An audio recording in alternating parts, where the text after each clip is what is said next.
પ્રકરણ 6 અંગ્રેજ શાસનની ભારત પર અસર. પ્રસ્તાવના. ઇતિહાસમાં ઘણી ક્રાંતિઓ લખાયેલી છે. આપણે ઘણી ક્રાંતિઓ વિશે જાણીએ પણ છીએ. પણ પ્રશ્ન થાય કે લોકો ક્રાંતિ કરે છે શા માટે? લોકોની જરૂરિયાતો ન સંતોષાય, તેમને ચલાવનારી સત્તા તેમની સામાજિક અને આર્થિક પરિસ્થિતિ પર ધ્યાન જ ન આપે ત્યારે લોકો ક્રાંતિ તરફ વળે છે.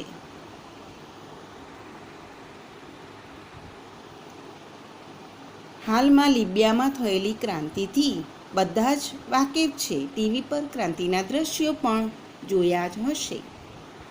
લિબિયામાં સૌથી લાંબુ 41 વર્ષથી શાસનકાળ ચલાવતા ત્યાંના સરમુખત્યાર એવા લીડર કર્નલ ગદ્દાફીની વિરુદ્ધ ક્રાંતિ ચાલી અને અંતે લોકોની જીત થઈ. અંગ્રેજોના શાસન દરમિયાન જ્યારે લોકોમાં અસંતોષની લાગણી ઊભી થઈ ત્યારે ભારતમાં પણ ક્રાંતિની શરૂઆત થઈ. અંગ્રેજોના શાસનમાં ભારતની આર્થિક સ્થિતિ. આપણા દેશમાં અંગ્રેજોના શાસનના સમયે ભારતમાં લોકોની પરિસ્થિતિ ખૂબ જ કંગાળ બની ગઈ હતી. 18મી સદી સુધી ભારતની ઉત્પાદન પદ્ધતિ, તેના ઉદ્યોગો અને વેપાર વાણિજ્યનું સંગઠન અજોડ હતા. 100 વર્ષના અંગ્રેજ કંપનીના શાસનમાં ભારત તદ્દન કંગાળ અને પાયમાલ દેશ બની ગયો, જે ઇંગ્લેન્ડ માટે કાચો માલ પેદા કરનાર અને તેના કારખાનામાં તૈયાર થયેલા માલનું વિશાળ બજાર બન્યું.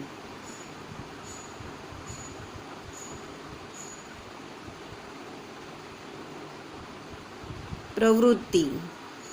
વિદ્યાર્થીઓ તેમની આસપાસ ચાલતા ગૃહ ઉદ્યોગોની યાદી તૈયાર કરશે.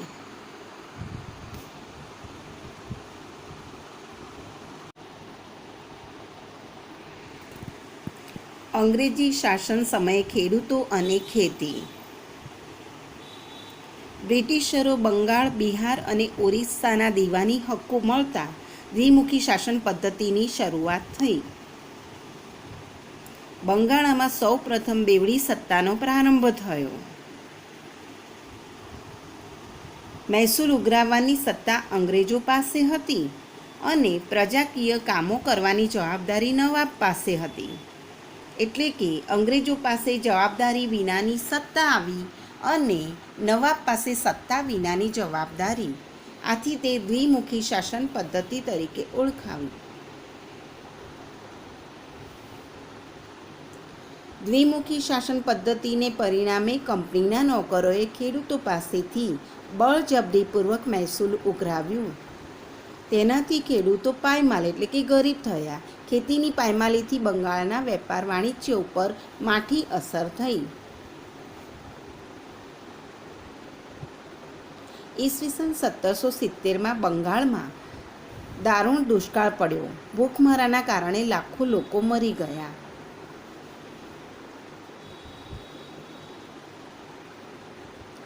કોર્નવોલિસ નામના ગવર્નરે કાયમી જમાબંધી નામની મહેસૂલ પદ્ધતિ અમલમાં મૂકી.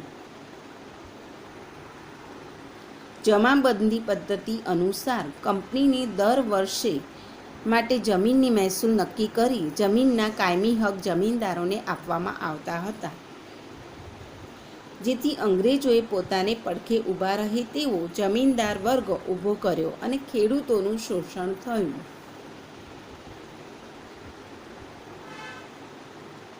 વિચારો. જમીન મહેસૂલ એટલે શું?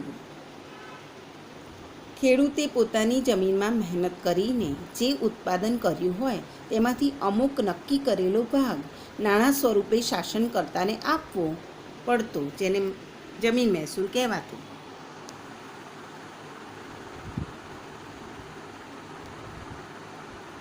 જાણવા જેવું.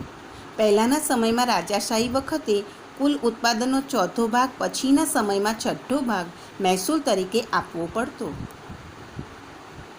જે વર્તમાન સમયમાં નજીવી રકમ સ્વરૂપે લેવાય છે.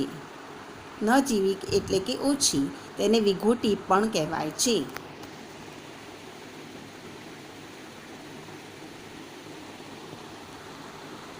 પ્રવૃત્તિ. આપણે સરકારી વેરા કયા કયા ભરીએ છીએ તેની યાદી વિદ્યાર્થીઓ બનાવશે.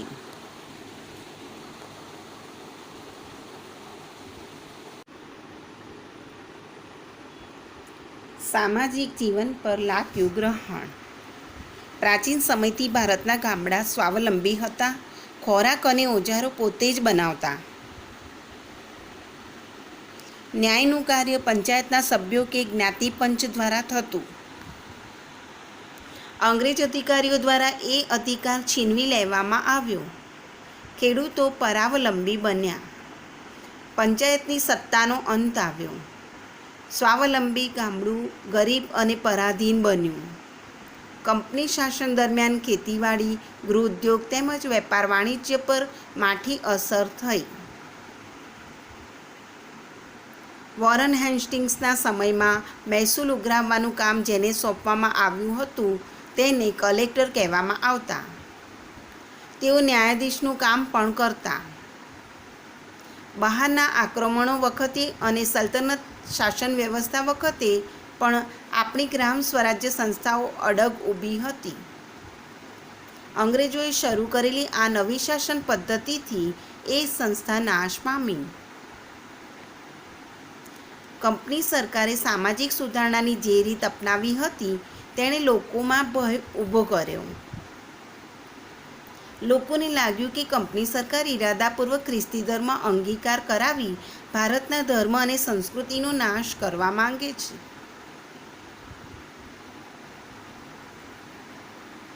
રેલવે અને લશ્કરમાં ભારતની સામાજિક વ્યવસ્થાની અવગણના કરવામાં આવતી હતી.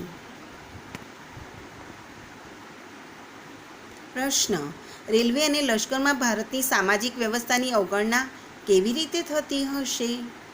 જવાબ: રેલવેમાં દરેક વ્યક્તિ સાથે બેસાડવામાં આવતા, જે કેટલાક ઉચ્ચ વર્ગોને પસંદ ન હતું.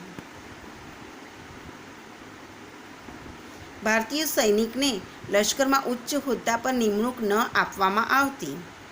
વળી ભારતીય સૈનિકોના પગાર અંગ્રેજ સૈનિકો કરતાં ઓછા રાખવામાં આવતા. આવી અનેક બાબતોને કારણે અંગ્રેજો પ્રત્યે ભારતીયોના દિલમાં રોષ અને નફરતની લાગણી ઉત્પન્ન થઈ.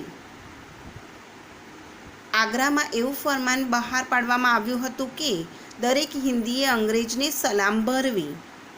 જો તેમ કરવામાં ન આવે તો દંડ કે સજાને પાત્ર ગણાતું. પરિણામે અંગ્રેજો પ્રત્યે ભારતીયોના દિલમાં રોષ અને નફરતની લાગણી ઉત્પન્ન થઈ. ભારતીય વેપાર અને ઉદ્યોગોનો વિનાશ. હિન્દની હાથશાળો યુરોપને તેમજ એશિયાને જોઈતો કાપડનો બધો માલ પૂરો પાડતી. પશ્ચિમના વેપારીઓ અહીં માલ ખરીદવા આવતા. હિન્દમાં બનતું શણ, ઊન, રેશમ અને સૂતરના કાપડની વિદેશમાં માંગ રહેતી. ભારતે તેના હુન્નર ઉદ્યોગોમાં વિવિધ પ્રકારના કાપડના ઉત્પાદન માટે નામના મેળવી હતી.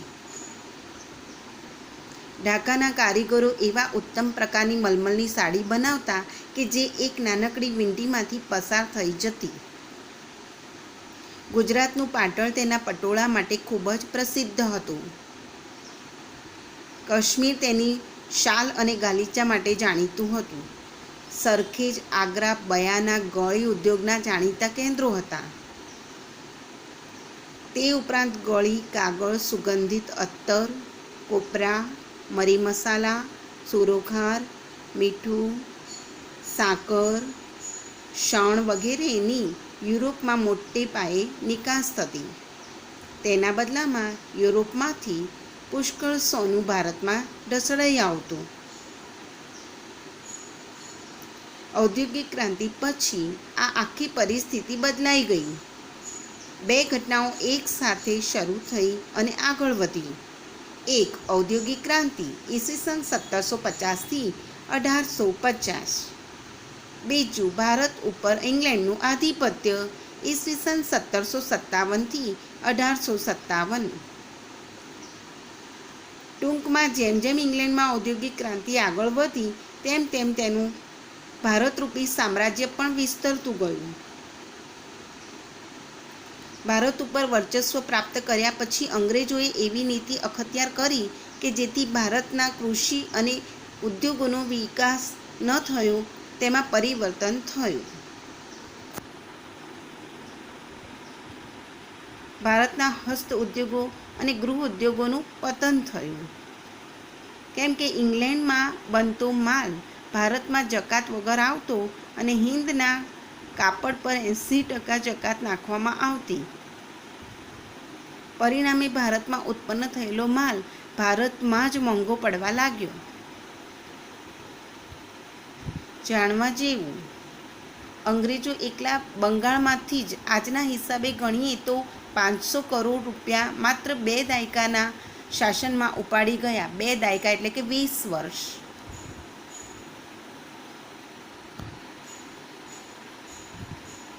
વિચારો. પ્રશ્ન: 50 વર્ષ પહેલાં 1000 રૂપિયાની કિંમત શું હતી? જવાબ: આજથી 50 વર્ષ પહેલાં 1000 રૂપિયાની કિંમત બહુ વધારે હતી. એ સમયે આવક પણ ઓછી હતી. રૂપિયો ગાડાના પૈડા જેવો લાગતો હતો. એનો અર્થ એ કે તે સમયે પણ રૂપિયો કમાવો એ પણ એટલું જ અઘરું હતું. જો કે વસ્તુઓ સસ્તી પણ હતી, એટલે થોડા પૈસામાં ઘણું બધું મળતું હતું.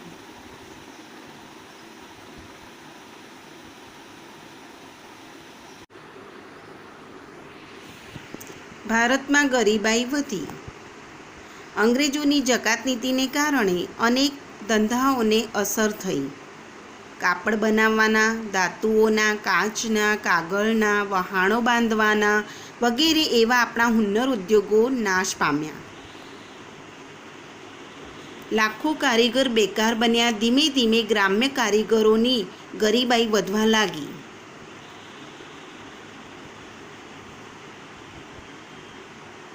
પ્રવૃત્તિ: વિદ્યાર્થીઓ નજીકના કોઈ ગામડાની મુલાકાત લેશે, ત્યાંના ગૃહ ઉદ્યોગોની યાદી બનાવશે.